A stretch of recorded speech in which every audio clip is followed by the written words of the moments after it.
Hi friends. FC ஏங்க இங்கே வாவே. என்னன்னு சொல்லுங்க. இங்கே வா, உனக்கு ஒன்று காட்டுறேன். உனக்கு நீ கேட்டிருந்தீங்களா, வந்திருக்க வீட்டுக்கு. என்னது வீடியோ எதுக்கு எடுத்துட்டு இருக்கீங்க? விதை கேட்டிருந்தேன். ஆமாம், அண்ணன் வாங்கி கொடுத்தாரு, இளையண்ணன் வாங்கி கொடுத்தாரு. இளையானம் வாங்கி கொடுத்தாரு. ஆமாம், நான் வந்து கீரை அப்படி போடுப்பா நல்லது அப்படின்னு சொன்னார். நம்மளே கீரை விதை வாங்கணுன்றோம். கீரை வந்து முள்ளங்கி இருக்குது, செங்கீரை, இந்த சின்ன கீரை சொன்னேன். அப்புறம் சுக்கடி கீரை, இது என்னது உருண்டையாக இருக்கிறது, சிறுகீரை, இதெல்லாம் வாங்கி கொடுத்தாரு. அப்படியா? ஆமாம், அண்ணன் தான் வாங்கி கொடுத்தாரு. நான் தேங்க்ஸ்ண்ணா, ரொம்ப தேங்க்ஸ்ண்ணா. அப்போ நான் அண்ணன்ட்ட சொல்லி முள்ளங்கி மட்டும் அண்ணன்ட்டு கேட்டு வாங்கினேன். நான் முள்ளங்கி எடுத்துக்கிறேன்னு. சரிப்பா எடுத்துக்கிறேன் அப்படின்னா. அதான் அப்புறம் கடைக்கு கூட்டிகிட்டு போய் வாங்கி கொடுத்தாரு. வீட்டுக்கு போயிருந்தேன். ஆமாம் ஃப்ரெண்ட்ஸ், நான் அண்ணன் வீட்டுக்கு போயிருந்தேன். அண்ணன் வீட்டுக்கு போயிட்டு சரிப்பா விதை கடைக்கு போகலாம் அப்படின்னு சொல்லிட்டு கூட்டிகிட்டு போனார்.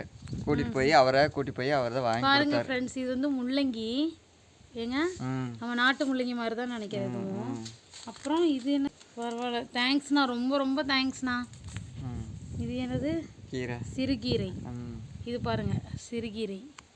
நெக்ஸ்ட் இது வந்து என்னது? சுமாசி கிரீன். செங்கீரை. செங்கீரைன்னா கிரீன் வந்து இருக்குது. அது தெரியல, அது கீரை நினைக்கிறப்ப என்ன தெரியல. சுமாசி கிரீன் அப்படின்னு ஏதோ, இதுவும் இந்த சிறுகீரை அரைக்கீரை மாதிரி, அரைக்கீரையாக இருக்கும். அந்த மாதிரி ஏதோ கீரையாக இருக்கும். இல்லை பசலைக்கீரை தெரியல என்னென்னு, அந்த மாதிரி தான் இருக்கும். அப்புறம் இது என்னதுங்க? இதில் வந்து ஒரு சின்ன சின்ன கொட்டையை விதை இருக்கு பாருங்க. அது அண்ணன் ஏதோ காய் பேர் சொன்னார், வாங்கி கொடுத்தாரு. அதுவும் இது என்ன விதை தெரியல. இதுதான் சிக்குடி கீரை. இது வந்து சுக்கிடி கீரை, மணத்தக்காளி கீரை. அது எத்தனை விதை இருக்குது? மொத்தம் 5 இருக்குது. 5 பேக்கெட்டு. தேங்க்ஸ்ண்ணா, தேங்க்யூ ஸோ மச். ரொம்ப நன்றிண்ணா. ஓகே ஃப்ரெண்ட்ஸ், பாய். நெக்ஸ்ட் வீடியோவில் பார்க்கலாம் ஃப்ரெண்ட்ஸ். அதுக்கு முன்னாடி வந்து இதை வந்து இடத்த சுத்தம் பண்ணி இதை வந்து விதைச்சிடலாம், விதையை. ஓகே.